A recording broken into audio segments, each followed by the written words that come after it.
हे महाराज श्री नमोस्तु नमोस्तु नमोस्तु, इच्छामी इच्छामी इच्छामी।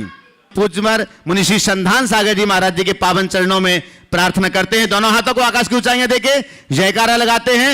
जब लोग पूज्य मुनि श्री प्रमाण सागर जी महाराज की, पूज्य मुनि श्री संधान सागर जी महाराज की। बोले नमोस्तु नमोस्तु नमोस्तु। साथ में हो जाओ, साथ में खड़े हो जाए। बोलो। महाराज जी, ये मेरा प्रश्न ही है। अपमान हुआ जी वर वर के, सम्मान मिला जी वर वर के। महाराज श्री, अपमान और मान में दोनों में हम कैसे रहें, आप हमें समझाइए। बहुत अच्छा सवाल है। नमोस्तु महाराज। मान और अपमान में हम स्थिर कैसे रहें? अपने स्वभाव को पहचान लो तो मान और अपमान दोनों हमें प्रभावित नहीं करेंगे। मान हम किसे कहते हैं? जब हमारे लिए कोई कुछ अच्छा कहता है। अपमान हम कब समझते हैं? जब हमारे साथ कोई बुरा होता है। पर यथार्थतः अगर हम विचारें तो हमारे साथ न कुछ अच्छा होने वाला है न बुरा होने वाला है। क्या कुछ? मैं जो हूँ सो हूँ, मेरा न कुछ अच्छा हो सकता है न बुरा हो सकता है। इस शाश्वत सत्य को पहचानने वाला न मान को अपना मानता है न अपमान को अपना मानता है, और ऐसा व्यक्ति मान अपमान से परे हो जाता है। एक बार जोरदार ताली बजा दीजिए जो आज गुणायतन से संबंध हुए। और उसके बाद में प्रामाणिक पाठशाला सोनागिर के नन्हे मुन्ने बच्चे एक प्रश्न करेंगे। महाराज जी को नमोस्तु नमोस्तु नमोस्तु। इक्षामी महाराज जी, इक्षामी। महाराज जी, पाठशाला में आकर सब बच्चों को इतना अच्छा लग रहा है कि संख्या अब डबल हो गई। 8 से 16 बच्चे हो गए। बहुत सब सुंदर। बच्चों को पाठशाला में बहुत अच्छा लग रहा है। बहुत सुंदर। कुछ बच्चे खुश हैं। बोलो। नमोस्तु महाराज जी, हम लोग अगर मंदिर के बाहर कोई पैसा या सिक्का मिलता है, वो किसी का होता है, तो फिर अब वो बहुत देर से पड़ा रहता है, कोई उसको उठाने नहीं आता, तो उसको मंदिर में डाल देते हैं, तो उसको चोरी कहते हैं क्या? देखो, दूसरों की बिना दी हुई वस्तु को उठाना चोरी, समझिए। अब आपका कहना है कि मंदिर में पड़ा है, कोई उठाने नहीं आया, हम उठा करके गुल्लक में डाल दिए तो चोरी होगी क्या? आपने लिया नहीं इसलिए चोरी तो नहीं कहेंगे, पर उठाया तो ये ठीक बात नहीं है। आप मान लीजिए उठा करके रख लिए और जिसका है वो खोजता हुआ आएगा, उसको कब मिलेगा? तो फिर क्या करना चाहिए? अगर ऐसा कुछ है, कोई भी कीमती वस्तु या रुपए पैसे हों, वहाँ की कमेटी को के पास जमा कर देना चाहिए और एक सूचना जारी करा देना चाहिए कि ये पैसा या ऐसी चीज़ कहीं उपलब्ध हुई है, यदि किसी की हो तो अपनी पहचान बता करके वो हमसे ले सकते हैं। तो फिर वो आ जाए तो ठीक, ना आए तो फिर मंदिर में जाए, उसके अलावा कोई उपाय नहीं। ठीक है, चलो। बहुत नमोस्तु महाराज जी, मेरा प्रश्न है कि अभिषेक करते समय जब हम मार्जन करते हैं तो एक ही कपड़े से सारे भगवानों का मार्जन करते हैं, तो क्या ये सही है? आप ही बताओ, आपको सही लगता है क्या? नहीं महाराज जी। तो बताओ फिर, जब आपको ही सही नहीं लगता तो मैं कैसे सही कहूँगा? बिल्कुल सही नहीं है, ऐसा नहीं होना चाहिए। चलिए। ओ पूज्य महाराज श्री चरणों में गुणायतन की शिरोमणि संरक्षक श्रीमती उगम लता जी डंडवाल किशनगढ़ मदनगंज से नमोस्तु निवेदित करते हुए पूछ रही हैं, महाराज जी, आजकल कपड़े फाड़कर पहनने वाली पीढ़ी आ रही है और फटे कपड़ों को सीने वाली पीढ़ी जा रही है। भारतीय संस्कृति का धीरे धीरे लोप होता जा रहा है, इसको कैसे रोकें? समझाने से संभव नहीं है, मना करने पर विरोध जैसी स्थिति पैदा हो जाती है और आंखें भी नहीं बंद कर सकते। ऐसे में क्या करें? कृपया आप ही समाधान करें। हम लोग बचपन में सुनते थे कि कभी कोई फटे कपड़े पहन ले तो उसको कहा जाता था फटीचर। अब ये युग है, ऐसे युग में फटीचरों की संख्या बढ़ते जा रही, हम क्या करें? ये पागलपन है और नहीं तो क्या है। और मैंने सुना क्या है, सच्चाई भी है कि और महंगे दामों में लेते हैं। ये क्या है? ये प्रवृत्तियाँ ठीक नहीं है। हमें अपनी मर्यादा को खुद सुरक्षित रखना चाहिए।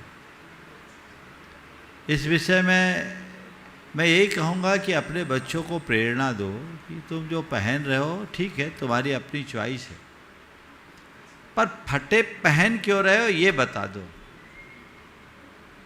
इसके पीछे का कोई लॉजिक है? मैंने एक दिन एक युवक से पूछ ही लिया, वो IIM का स्टूडेंट था और कपड़े उसके फटे थे, जीन्स थे फटे हुए थे। मैंने आया, अकेला था, बोले तुम ये पहने हो, फटे पहने हो, क्या फट गया क्या? मैं चला के पूछा, फट गया? नहीं महाराज, आजकल ऐसा ही चलन है। तो मैंने भाई ऐसा क्यों पहना तुमने, ऐसा चलन क्यों है? बोले सब पहनते हैं। मैंने तुमने क्यों पहना, उसके पीछे कोई लॉजिक है, कोई और कारण रीजन है? बोले नहीं मेरा सब पहनते हैं इसलिए हम पहनते हैं। हमने कहा भैया तुम IIM के स्टूडेंट हो, इतने पढ़े लिखे हो और ये रूढ़िवादी बन रहे हो कि सब पहनते इसलिए हम पहन रहे हैं। धर्म के क्षेत्र में तो तुम दिमाग लगाते हो, पर फैशन के नाम पर अंधानुकरण क्यों करते हो? केवल अंधानुकरण है। एक फटा पहनने लगा, सब फटा पहनने लगे। भैया उसको मैंने समझाया कि ऐसे लोगों को हमारी परंपरा में फटीचर कहा जाता है। तुम तो MBA के स्टूडेंट हो, आगे चलकर किसी बड़ी कंपनी के बड़े एम्प्लॉय हो गए या हो सकता है कंपनी के मालिक बन जाओ। अच्छा इंसान बनो, फटीचर बनने का काम न करो। जब मैंने उसे अकेले में समझाया तो उसने कहा महाराज जी आज आपने मुझे अंदर से झकझोर दिया, हमने कभी ऐसा सोचा ही नहीं था, लेकिन आपने जिस तरीके से हमें समझाया अब हमने तय कर लिया कि आइंदा ऐसे कपड़े आप नहीं पहनेंगे। बच्चों को हमें प्रेमपूर्ण तरीके से सद्भावनापूर्वक समझाने का प्रयास करना चाहिए। यदि हम समझाएं तो समझ सकते हैं, और यदि समझाने के बाद बच्चे न समझे तो खुद को समझा लो, उलझो मत। बच्चे नहीं समझे तो उनको उनके हाल पे छोड़ दो। अगर किसी को फटीचर ही बने रहने में आनंद है तो रहो, हम क्या कर सकते हैं, समझिए। कई लोग हैं जो अपनी लाइफ स्टाइल को बदलना नहीं चाहते, आप उनको लाख कहो सुनना नहीं चाहते, तो ऐसे लोगों से अपनी दूरी बना लो। एक युवा था, इंजीनियरिंग का छात्र, लेकिन अपने कमरे को एकदम बेतरतीब रखता था। घर भर के लोग बहुत परेशान, समझा समझा के थक गए, लेकिन वो सुनने को राजी नहीं होता था। एक दिन उसके चाचा अमेरिका से आए, लोगों ने कहा आप इसको समझाइए कि थोड़ा कमरा ठीक ठाक रखे। वो उसके कमरे में गए, बेडशीट बिल्कुल सिकुड़ी हुई थी, कपड़े कहीं एक कपड़ा इधर एक कपड़ा इधर, किताब एक ही, पूरा कमरा अस्त व्यस्त है। उन्होंने कहा बेटा तेरा कमरा बड़ा अस्त व्यस्त है, इसको थोड़ा ठीक ठाक रखा करो। वो इतना कहा ही नहीं कि उसने अपने दरवाजे को दिखाया, बोला अंकल इधर देखिए। दरवाजे पर एक सेंटेंस लिखा था, this is my room, you love it और लिव इट। हमको आप डिस्टर्ब मत करिए। उन्होंने मुझसे कहा महाराज जी, उसने जब मुझसे कहा तो मैंने कान पकड़े कि मुझे लगा मैं रॉन्ग नंबर डायल कर दिया है। तो मैं आपसे पुनः कह रहा हूं, अगर सामने वाला समझने को राजी ना हो तो खुद को समझा लो, दिमाग खराब मत करो। प्रकाश जी जैन, जो राष्ट्रीय उपाध्यक्ष दिगंबर जैन महासमिति अजमेर राजस्थान से, पूछ रहे हैं, और गुणायतन जी ट्रस्टी भी हैं, गुरुदेव यह है तो सत्य, ऐसा ही होता है, पर मेरी शंका यह है कि परमात्मा को मानते हैं तो उसको कर्ता क्यों नहीं मानते? जैन दर्शन में उक्त पंक्तियों को किस प्रकार से लेना चाहिए, कृपया समाधान करें।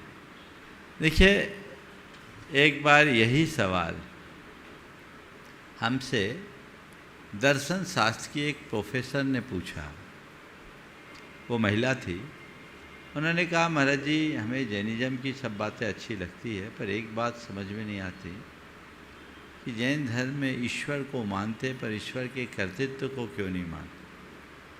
देखिए न, ईश्वर ने हम पर कितनी बड़ी कृपा की। मेरे पति की दोनों किडनियाँ खराब हो गई थी, ईश्वर ने उसे ठीक कर दिया। मेरे पति ने की दोनों किडनियाँ खराब हो गई थी, ईश्वर ने उसे ठीक कर दिया। तो मैंने कहा बहन जी यदि ऐसा है तो मुझे आपके ईश्वर पर संदेह है। तो क्या? मैंने कहा यदि ऐसा है तो मुझे आपके ईश्वर पर संदेह है। पूछा क्या? मैंने कहा ईश्वर को किडनी ठीक ही करनी थी तो खराब क्यों किया? अगर आप कहते हो कि ईश्वर ने किडनी ठीक की तो खराब करने का भी आरोप ईश्वर पर ही लगेगा। फिर उन्होंने कहा महाराज ठीक है, जब आपका ईश्वर कुछ करता नहीं तो आपके यहाँ पूजा उपासना क्यों करते? ईश्वर की पूजा क्यों करते? मैंने कहा आप दर्पण देखती हो? मैंने कहा हाँ देखती हूँ। क्यों? इसलिए कि चेहरे में कोई दाग धब्बा ना हो। मैंने कहा मतलब? दर्पण आपके चेहरे के दाग धब्बे को साफ कर देता है? नहीं महाराज, दर्पण साफ नहीं करता, दर्पण में देखकर हम खुद अपने दाग धब्बे को साफ कर लेते हैं। हमने कहा बस यही हमारे परमात्मा का हाल है। परमात्मा एक दर्पण है, वे हमारा दाग धब्बा साफ नहीं करते, पर उनको देखकर हम खुद अपना दाग धब्बा साफ कर लेते हैं। तो हम उस दृष्टिकोण से परमात्मा की आराधना करते हैं और यही दृष्टिकोण हमारे जीवन को सफलीभूत करता है। एक बहन का प्रश्न है, अगर किसी महिला का अपने आप दूसरे महीने में अवर्सन हो जाता है तो उसका पश्चाताप कैसे करें? मंदिर कब तक नहीं जा सकते? देखिए, अगर गर्भपात हुआ है अपने आप तो निश्चित ये बड़े पाप का उदय है, और किसी के साथ ऐसा हुआ है तो उन्हें अपनी निंदा ग्रह करनी चाहिए। गुरुओं के समक्ष जाकर इस भाव से कि हमारी कोख खाली हुई, प्रायश्चित का भाव रखना चाहिए। जहाँ तक सूतक का सवाल है तो 3 महीने के गर्भपात में जितने माह का गर्भ गिरा है उतने दिन का सूतक होता है, वो 3 दिन की अशुद्धि मानना चाहिए। रजत जी जैन पुणे से पूछ रहे हैं, जो एक युवा कर्मचारी हैं, ऑफिस में सहकर्मियों द्वारा उपेक्षित महसूस होने पर आत्मसम्मान को कैसे बनाए रखें? सहकर्मियों द्वारा उपेक्षित महसूस होने पर आत्मसम्मान को कैसे बनाए? भाई, कोई उपेक्षा करे ये उसके हाथ में है, पर हम अपने आप को उपेक्षित माने ये तो हमारे हाथ में है। आप अपने आप को उपेक्षित महसूस क्यों करते हो? सामने वाला मुझे उपेक्षित न करे ये कतई संभव नहीं है, लेकिन कोई मुझे कितना भी उपेक्षित क्यों ना करे, मैं अपने आप को उपेक्षित मानूं ही नहीं, ये तो मेरे हाथ में है। तो सामने वाले के द्वारा उपेक्षा किए जाने पर भी खुद को उपेक्षित महसूस करने से बचिए, आपका आत्मसम्मान सुरक्षित रहेगा। और कभी कभी हमें तो ऐसा भी लगता है कि हम सामने वाले की उपेक्षा से कम अपनी अतिरिक्त अपेक्षा की पूर्ति न होने से खुद को उपेक्षित महसूस करने लगते हैं। तो अतिरिक्त अपेक्षा पालने से भी बचिए और किसी के द्वारा उपेक्षित किए जाने पर खुद को उपेक्षित महसूस करने से भी रोकिए। चंडीगढ़ से पुष्पाजी कौर वो पूछ रही हैं, बच्चों की गलत संगति के कारण मन में चिंता बनी रहती है, इसे कैसे नियंत्रित करें? देखिए, बच्चों में गलत संगति निश्चित रूप से चिंता का कारण है। संगति का हमारे जीवन पर बहुत गहरा असर पड़ता है। ये बहुत पुरानी कहावत है, जैसी संगत वैसी रंगत। तो हम अच्छी संगति की प्रेरणा जरूर दें और व्यवस्था भी बनाएं, क्योंकि प्रायः संगति हमारे संस्कारों पर भी भारी पड़ जाती है।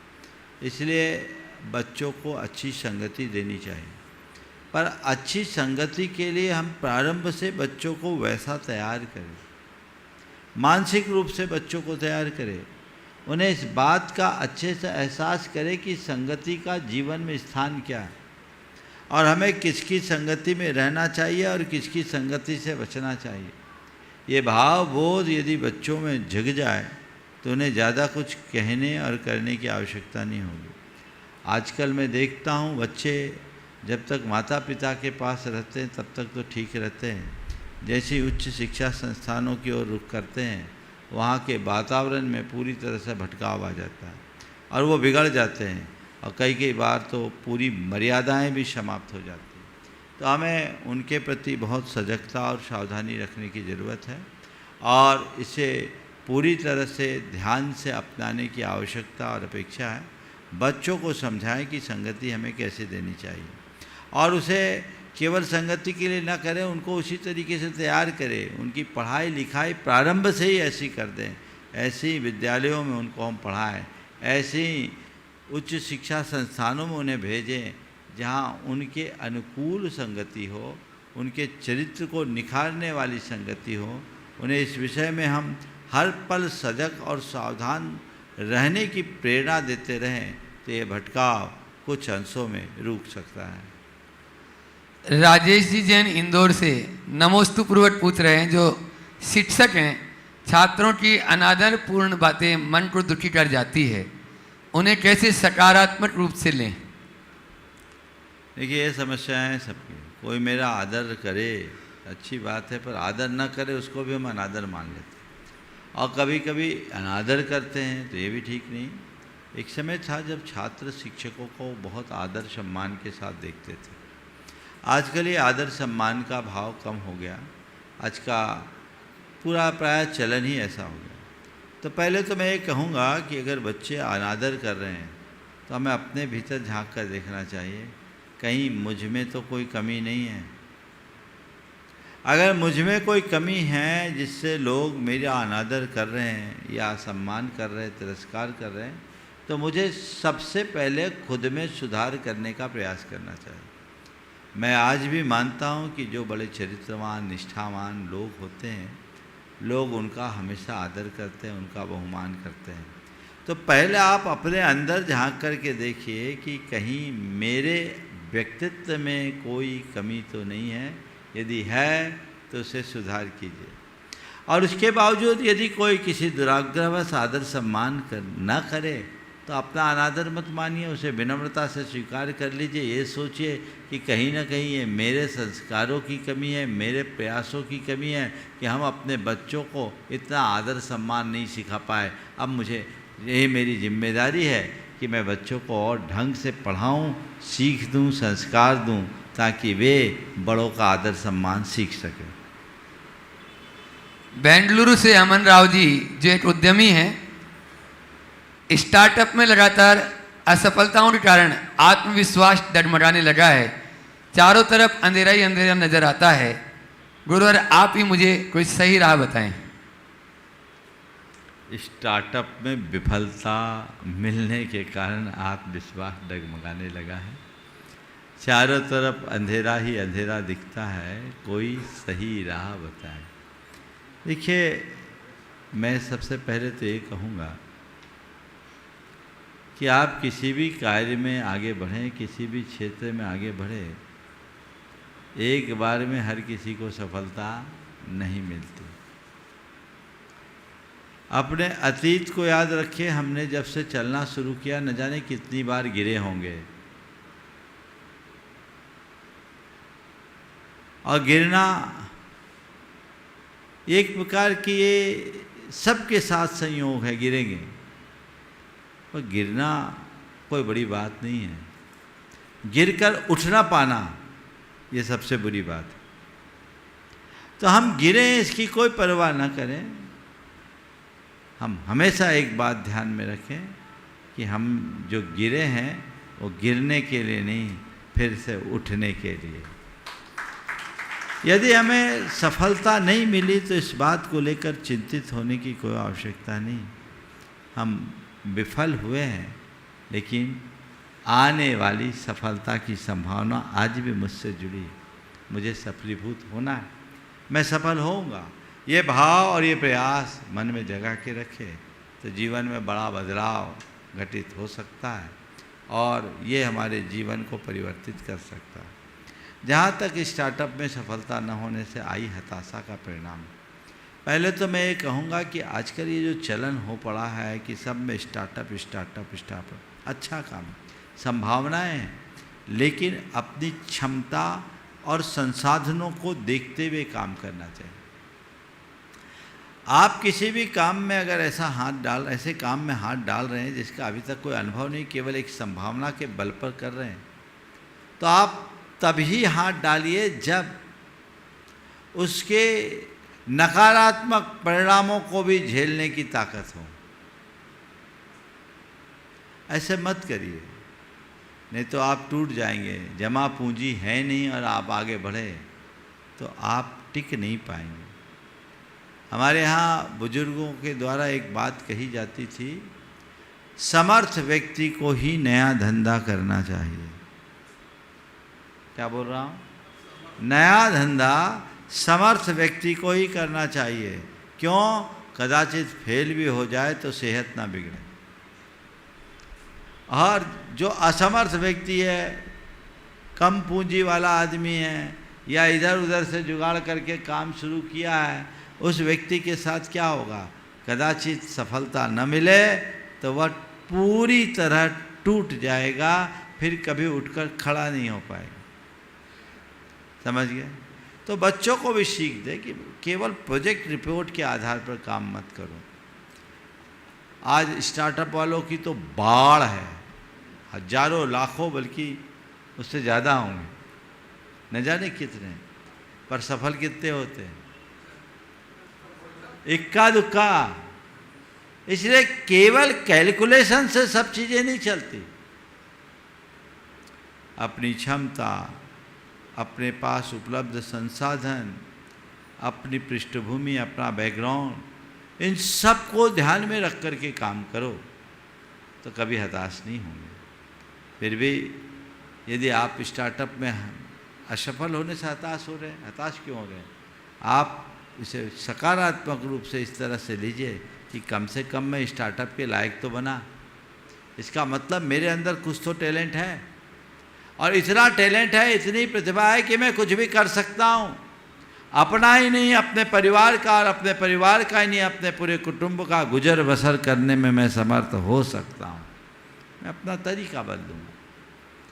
मैंने कल बोला था कि एक दरवाज़ा बंद होता है, दूसरा खुलता है। हमारा ध्यान बंद दरवाजे की तरफ नहीं, खुले द्वार की तरफ होना चाहिए। हो सकता है 99 दरवाज़ा बंद हो, 100वां तो खुलेगा। एक न एक दिन जरूर खुलता है और एक न एक द्वार जरूर खुलता है। ये दिशा और दृष्टि मन में धार लीजिए, कतई परेशानी नहीं हो। अपने बीच में पुणे से अक्षत जी, आकांक्षा जी जैन यहाँ पर उपस्थित हैं। आकांक्षा जी जैन अपना प्रश्न करेंगी। महाराज जी को नमोस्तु, शुल्लक जी को इक्षामी। महाराज जी, मेरा प्रश्न है, दान देने के संबंध में किन बातों का ध्यान रखना चाहिए? देखिए, दान देते समय आपने पूछा किन बातों का ध्यान रखना चाहिए। अब मैं इसे दो तरीके से दे रहा हूँ। पहली बात, दान क्या सोचकर देना चाहिए, और दूसरा कहाँ देना चाहिए। तो पहले क्या सोचकर दें? तो दान देते समय ये सोचना चाहिए कि ये मेरे जीवन को कृतार्थ करने का सुअवसर है,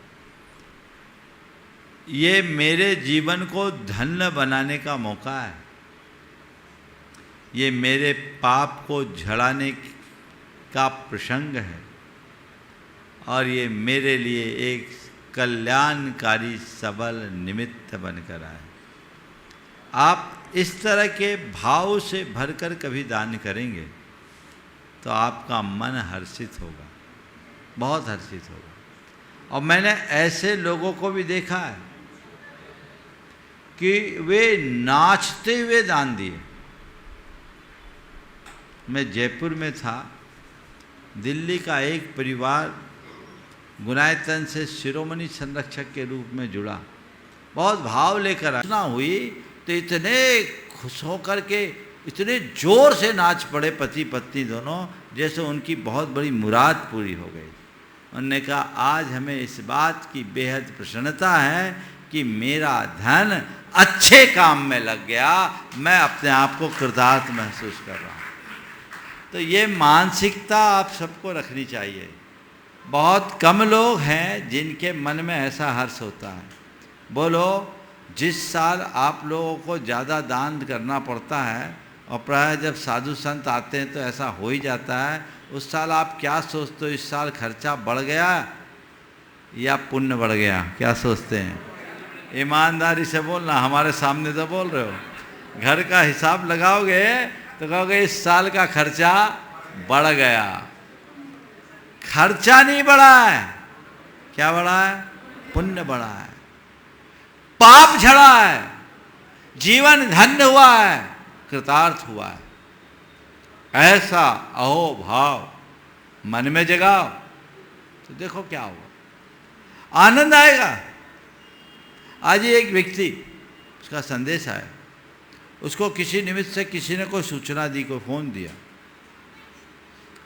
उस समय उसके पास वो स्थिति नहीं थी कि मैं दे सकता हूँ तत्काल, लेकिन उसने कहा कि अगर मुझे इस लायक समझा गया है तो मैं दूंगा, और सबसे पहले मैं दूंगा। ये मौका है, मैं छोड़ नहीं सकता।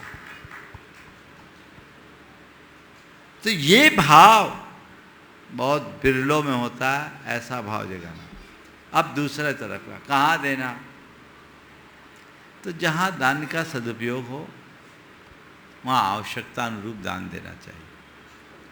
शास्त्रों के अनुसार 7 स्थान में दान देना चाहिए: जिन बिंब, जिनागार, जिन यात्रा, प्रतिष्ठकम, दान, पूजा, सिद्धांत, सुसिद्धांत, लेखनम, सप्त क्षेत्र।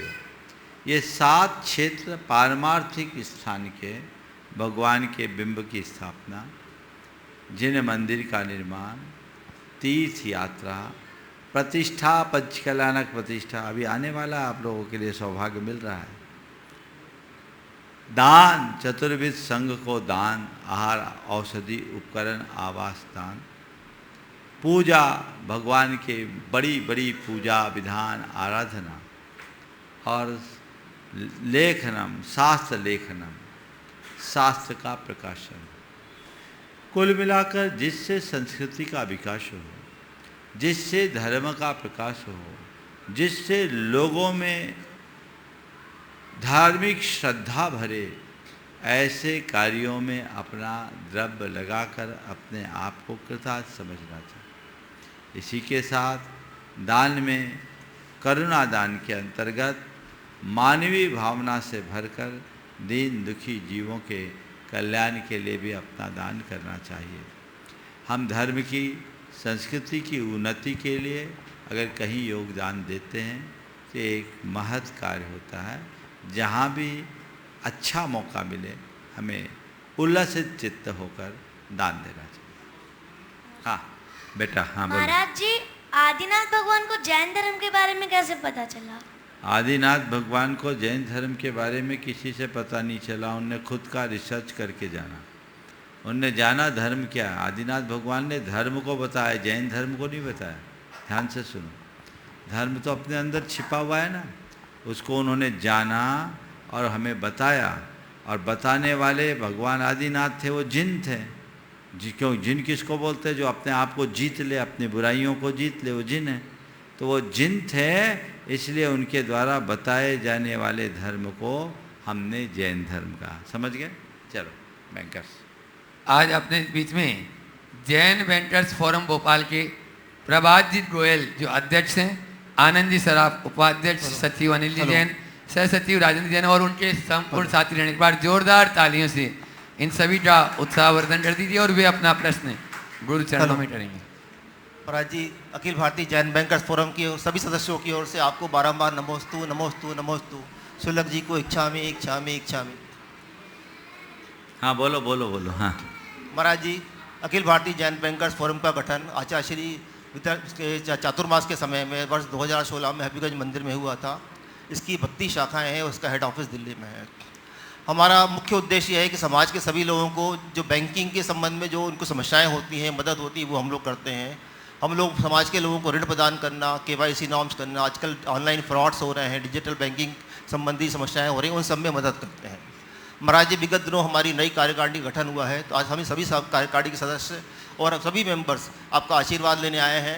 साथ ही ये मार्गदर्शन प्राप्त करने भी आए हैं कि हम कैसे अपनी सुविधा को हम आगे बढ़ाएं। महाराज जी, हम लोगों ने एक हेल्पलाइन भी शुरू की है।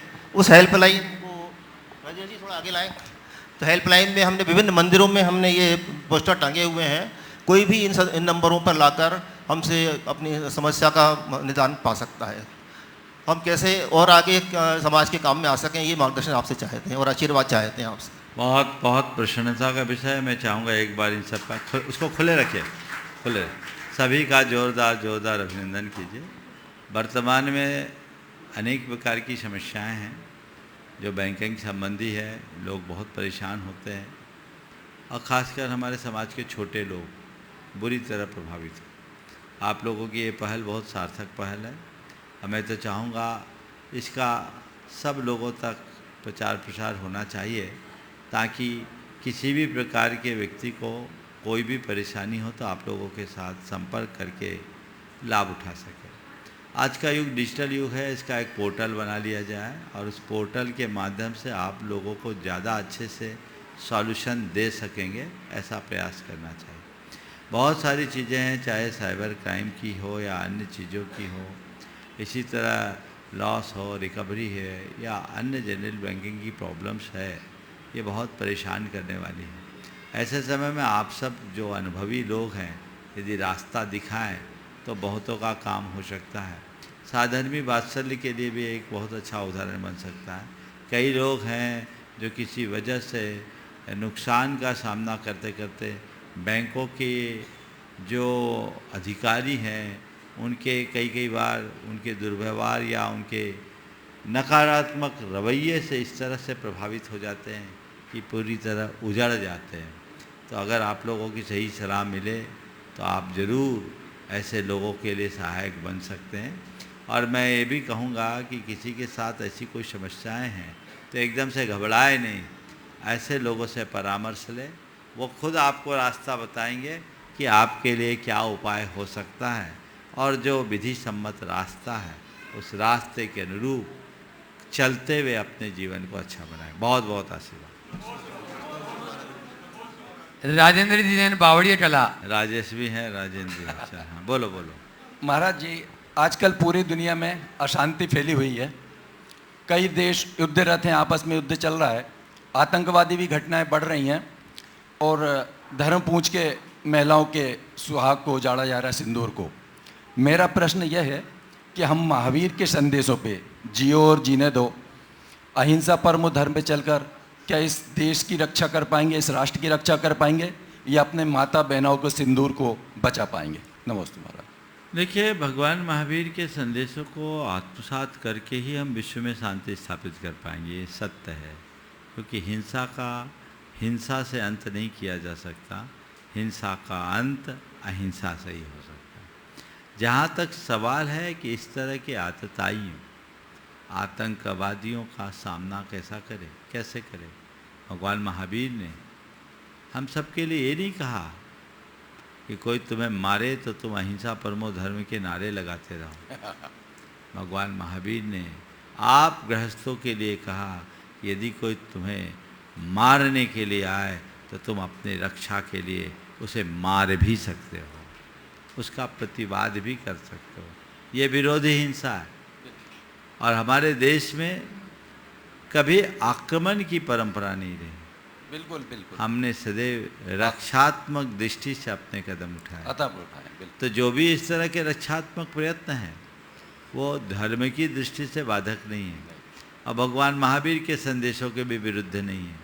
क्योंकि आतताई आक्रमणकारी को सबक सिखाना हर धर्मात्मा की एक जिम्मेदारी है, कर्तव्य है, बल्कि वह उसका तात्कालिक धर्म भी है, इसलिए उसे अपनाना चाहिए। तो यदि कोई तुम्हारा सिंदूर उजाड़े तो ये तो सुनिश्चित करो कि दोबारा कोई ऐसा न कर सके। भारत सरकार ने जो ऑपरेशन सिंदूर का उपक्रम किया, इस दृष्टि से एक श्रेष्ठ उदाहरण के रूप में देखा जा सकता है। सभी को मैं इस संदर्भ में इतना कहूँगा, जैन पद्म पुराण की ये बात इसमें स्मरण रखने योग्य है, जिसमें लिखा है कि कोई योद्धा यदि रणांगन में जाता है, कोई योद्धा यदि रणांगन में जाता है तो एक और विजय का सेहरा लिए उसकी धर्म पत्नी प्रतीक्षा करती है, तो दूसरी ओर स्वर्ग की सुरांगना जीत कर ले लौट आए तो पत्नी सिर पर सेहरा पहनाएगी, और यदि वीर गति को प्राप्त हो जाए तो स्वर्ग की सुरांगना। तो वो विरोधी हिंसा है, विरोधी हिंसा क्षम्य है। नमोस्तु महाराज। राजेंद्र जी जैन बावड़ी कला, वे अपना प्रश्न करें। नमोस्तु महाराज जी, मुनिद्वय के चरणों में नमोस्तु।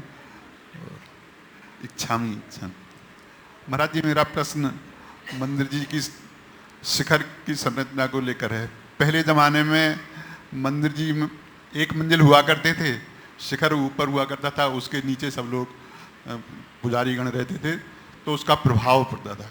अब आज 2 मंजिल 3 मंजिल मंदिर जी हो रहे हैं, छत डाल दी जाती है, शिखर सबसे ऊपर रहता है, तो उसका प्रभाव किस तरह से पड़ता है, मैं ये जानना चाहता हूँ महाराज जी। नमोस्तु महाराज। देखिए, शास्त्रों में बहुखंडीय जिन मंदिरों का उल्लेख मिलता है, ऐसा नहीं है कि एक मंजिल के मंदिर की परंपरा ही रही।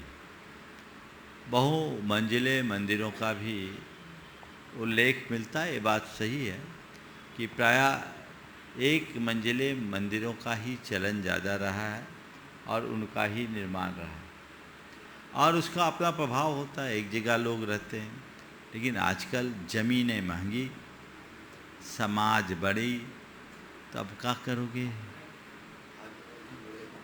आजू बाजू में ऊंचे ऊंचे मकान, अब व्यवस्था कैसे बनाएंगे?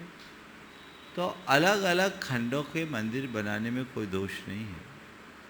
आप एक मंदिर में 3 मंजिल में 3 वेदी बना सकते हैं, 3 गर्भगृह बना सकते हैं, एक शिखर भी रख सकते हैं। वो एक ही शिखर के अंतर्गत माना जाएगा। वो गर्भगृह से संबद्ध होने के कारण उसका कोई दुष्प्रभाव नहीं पड़ता। हर मंदिर में हर तल्ले का अपना अलग अलग वास्तु होता है, उसी के अनुरूप वो अपना काम करता है। हमारी मंदिर की पवित्रता उसकी रिद्धि सिद्धि का आधार बनती है। हाँ, तुलनात्मक रूप से अगर पूछें तो एक मंजिल के मंदिर बहुमंजिले मंदिर की अपेक्षा ठीक है, और वह भी एक वेदी का मंदिर और अधिक, क्योंकि उसकी सारी ऊर्जा एक ही जगह घनीभूत होती है, सारे दर्शक सारे पुजारी एक ही जगह रहते हैं। बहुमंजिले में लोग बढ़ जाते हैं, तो हम एक जगह रह कर के कर सकें, लेकिन जैसा मैंने कहा, बहुत बार हमें चीज़ों को व्यवस्थाओं को ध्यान में रख कर के तय करना पड़ता है। इसलिए बड़ी समाजों में ये एक समय की मांग है, इसलिए इसका निषेध करना उचित नहीं। नमस्ते। मयंक पूनम जी जैन मुंबई, वे अपना प्रश्न करें उससे पहले महाराज जी, जन्मदिन पर आपके चरणों में वीरेंद्र जी जैन सोनू दुर्ग नागपुर जी गुणायतन से संबद्ध है, वे आपसे आशीर्वाद की कामना करते हुए एक जिज्ञासा प्रश्न कर रहे हैं। महाराज श्री, मोबाइल का सॉफ्टवेयर पुराना होता है तो नया अपडेट कर लेते हैं, फ़ोन पुराना हो जाता है तो नया अपग्रेड फ़ोन ले लेते हैं, किंतु महाराज श्री जिंदगी साल दर साल एक ही सॉफ्टवेयर पर चल रही है, इसको अपडेट करने के लिए 4 बातें बताने की अनुकंपा। बिल्कुल, ज़िंदगी साल दर साल पुरानी होते जा रही है। इसे अपडेट करने के लिए क्या करना चाहिए? कुछ नहीं करना चाहिए। रोज़ सामायिक करो, प्रतिक्रमण करो, प्रत्याख्यान करो, प्रार्थना करो, कुल मिलाकर भावना योग करो, आपकी सॉफ्टवेयर अपडेट हो जाएगी। भावना योग के 4 चरणों को जो पूरी तरह आत्मसात करते हैं, उनके जीवन में 4 चांद लग जाते हैं। इसलिए नियमित रूप से आप वो करते रहिए, आपके द्वारा किए गए सारे कार्य सफल होंगे। सुनीता जी जैन आधारशिला तैयार रहे, मयंक जी पूनम जैन जो डोनायतन जी ट्रस्टी मुंबई, उनका भी ऑनलाइन ही प्रश्न आया है। सातिया व सिद्ध शिला को स्थापना पर बनाकर मिटाया नहीं जाता, किंतु पूजा के बाद थाली में सातिया व सिद्ध शिला को धोकर साफ कर दिया जाता है। विसर्जन का यह तरीका क्या सही है अथवा और कोई तरीका भी आपके द्वारा? देखिए, पहली बात तो साथिया और सिद्ध शिला को मिटाया नहीं जाता, ऐसा कोई नियम नहीं है, एक परिपाटी लोगों ने बना दिया। साथिया एक प्रतीक है, उसमें कोई बीजाक्षर नहीं है, इसलिए इस बात को बिल्कुल ध्यान न रखें। साथिया पे तो बैठा भी जाता है। जब किसी मुनि की दीक्षा होती है तो उसका जो चौक बनाया जाता है उसमें स्वस्तिक होता है, तो जिसमें बैठ रहे हैं, अब आप क्या कहेंगे? लोगों ने परिपाटी बना दी कि स्वास्तिक को मिटाया नहीं जाता, ऐसा नहीं है। और शास्त्रों में इसीलिए स्वस्तिक लिखा। बीजाक्षरों को मिटाने से पूर्व जरूर सोचा जाता है, लेकिन स्वास्तिक को मिटाने का कहीं निषेध नहीं। हाँ, सिद्ध प्रकाश। सुनीता जी जैन, आधार शिला। गुरुदेव नमोस्तु नमोस्तु नमोस्तु। छुल्लक जी को यक्षामी यक्षामी यक्षामी। हे गुरुदेव, मेरा प्रश्न है, चिंतन क्या है और यह कैसे किया जाता है और इसके लिए क्या करना चाहिए? चिंतन क्या है, ये कैसे किया जाता है, इसके लिए क्या करना चाहिए? जी देखो, चिंतन क्या है तो इसको मैं दो से जोड़कर बोलूँ तो बढ़िया है। एक है चिंता, एक है चिंतन। कोई घटना, दुर्घटना, प्रसंग घटित हो जाने पर वहीं ठहर जाना चिंता है, और उसे पार कर आगे बढ़ जाना चिंतन। वहीं ठहर जाना चिंता और पार कर आगे बढ़ जाना चिंतन है। चिंतन बहुत व्यापक शब्द है और एक अच्छा गुण है। किसी भी विषय और किसी भी प्रसंग पर विचार करना और विचार मंथन से उसका सार निकालना चिंतन है। चिंतन का मतलब, जैसे एक फूल है, फूल को आपने सूंघा और फेंक दिया, दूसरे ने फूल को एक माला में गूंथा और पहन लिया, ये कोई बड़ी चीज़ नहीं है। लेकिन तीसरे ने फूल को उसका एसेंस निकालकर इत्र में परिवर्तित किया और अपनी शीशी में रख लिया, जब जी आया पूरे वातावरण को महका दिया, इसका नाम है चिंतन। घटनाओं को घटनाओं की तरह जीना घटना है। घटनाओं को अपनी स्मृति का बोझ बनाकर रात दिन उसी के विषय में सोचते रहना चिंता है, और घटनाओं के घट जाने से उससे अप्रभावित होने के लिए उसका सार निकालना, इसका नाम है चिंतन। प्रेमचंद जी प्रेमी जी के जो है, हाँ, उनके संबंधी निशा जी बड़कुल जो भोपाल से हैं, साथ में रहेंगे प्रेमचंद जी प्रेमी। नमोस्तु नमोस्तु ओम। महाराज श्री, मैं यह जानना चाहती हूँ कि विदेह क्षेत्र में जो मनुष्य होते हैं उनको समूह शरण में उसी समय तीर्थंकर प्रकृति का बंध हो जाता है, तो क्या वो उसी भाव से मोक्ष भी जा सकते हैं क्या? पहली बात तो विदेश क्षेत्र में जितने मनुष्य होते सबको तीर्थंकर प्रकृति का बंध नहीं होता जी। हाँ, जहाँ तीर्थंकरों और केवलियों का सद्भाव होता है वहाँ किसी किसी को तीर्थंकर प्रकृति का बंध हो सकता है, पर कब होगा? जब 16 कारण भावनाओं को भाएंगे और केवली शुद्ध केवली के चरणों में बैठकर भाएंगे। तो जो ऐसे होते हैं उनमें से किसी किसी को तत्क्षण तीर्थंकर प्रकृति का बंध हो जाता है, और जिन्हें तीर्थंकर प्रकृति का बंध हुआ उनमें से कई ऐसे भी हैं जो तदभव में केवल ज्ञान प्राप्त करके तीर्थंकर बन जाए। नमोस्तु महाराज जी, नमोस्तु। चिद्रूप सागर जी महाराज। उच्च मुनिद्वय के चरणों में बारंबार नमोस्तु। महाराज जी, इंदौर में एक व्यक्ति आहार देने आते थे और वो प्रायः चौके में बोलते थे कि सभी मुस्कुराकर आहार दीजिए। तो जो अनजान व्यक्ति भी होते थे उनके साथ वो सहज रूपता से बात करते थे। तो प्रश्न है कि व्यक्ति के व्यक्तित्व को उभारने में मुस्कुराहट कितना स्थान रखती है? नमोस्तु। महाराज जी ने कहा, वो कहते थे मुस्कुरा कर आहार दीजिए, मैं कहता हूँ मुस्कुराते हुए आहार लीजिए। भगवान ने ऐसा कहा, ब्राह्मणी वृत्ति है ना। चौके वाले घबराए नहीं, आपकी मुस्कान बनी रहनी चाहिए, क्योंकि अपनी जैसे थोड़ी सी भुगती तनती है तो उनका बीपी ऊपर नीचे होने लगता है ना। मैं चिद्रूप सागर जी के लिए नहीं बोल रहा हूँ, वो तो मुस्कुराते हुए लेते हैं, मैं सबके लिए बोल रहा हूँ, नहीं तो लोग समझ ले कि तालियां बज रही, कहीं महाराज इन्हीं की बात तो नहीं कर रहे। तो ये ऐसे ही बोलते रहते हैं, लेकिन बात सही है। हमारी एक छोटी सी मुस्कुराहट किसी का जीवन बदल सकती है। एक बार ऐसा हुआ, एक आदमी जो अपने जीवन से घोर हताशा से भरा हुआ था, आत्महत्या करने के इरादे से वह एक नदी में छलांग लगाने के लिए जा रहा था।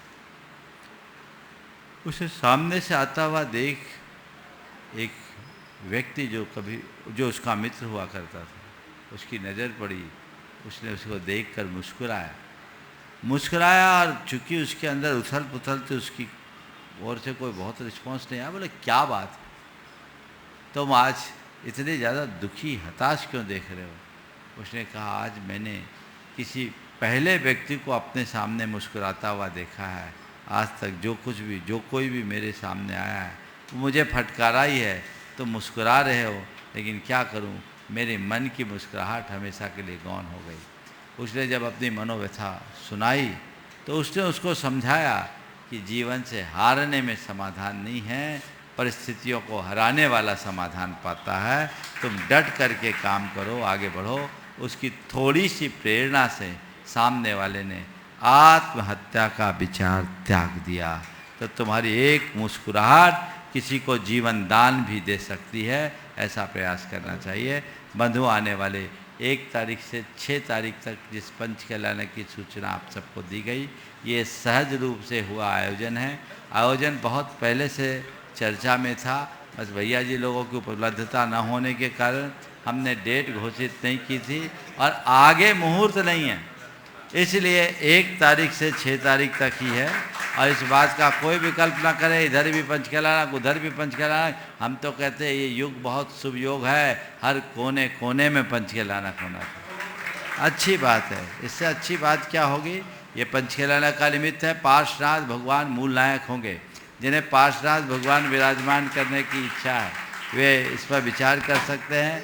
जिन्हें विधि नायक विराजमान करना, वो सौभाग्य प्राप्त कर सकते हैं। जिन्हें माता पिता सौधर्म ईशान आदि केंद्र कुबेर महायज्ञ नायक या अन्य पात्र बनना है, वे भी अपना विचार प्रकट कर सकते हैं और समय पर इसका लाभ उठा सकते हैं। शेष बातें भैया जी आपको बताएंगे। बोलिए अहिंसा परमो धर्म की।